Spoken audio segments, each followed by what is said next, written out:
In the early 21st century, a radical idea quietly emerged in the United States, one so ambitious, so unprecedented, that many dismissed it as impossible.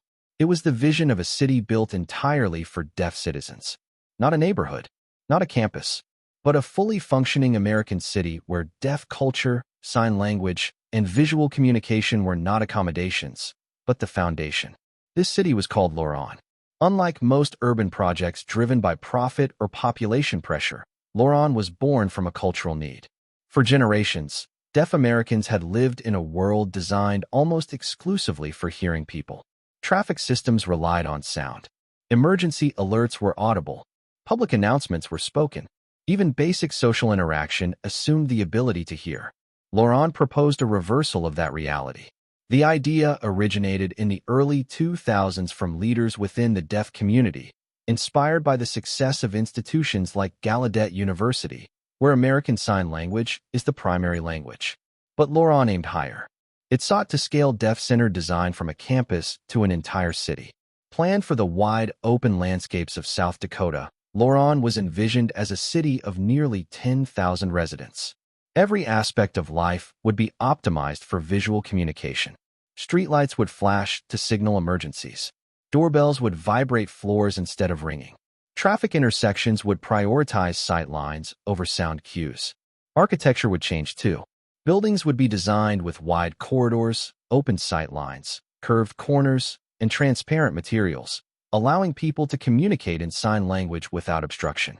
Even urban planning would shift. Plazas instead of narrow sidewalks, circular meeting spaces instead of linear hallways. But Laurent was never meant to exclude hearing people. In fact, hearing residents were welcome, on one condition: they would adapt to deaf culture, not the other way around. American Sign Language would be the primary language of government, schools, and public life. For the first time, deaf citizens would not be the minority navigating a foreign system. Economically, Laurent was designed to be self-sustaining. The city planned to attract technology firms, remote workers, educators, researchers, and creatives, especially those connected to accessibility, design, and communication technologies. It was meant to become a global hub for deaf innovation. Yet from the beginning, resistance followed. Critics labeled Laurent segregation. Others called it unrealistic or financially risky. Some politicians feared it would fail. Funding was slow.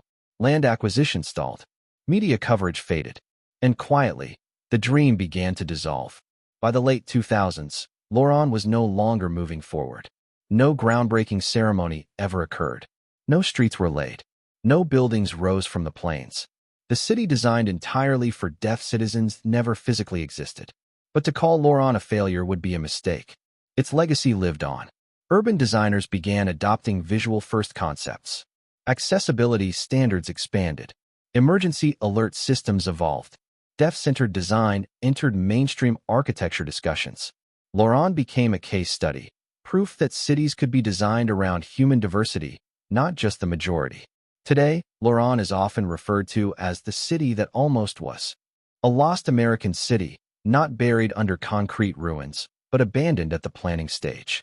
Its streets exist only in blueprints. Its plazas only in renderings. Its citizens only in imagination.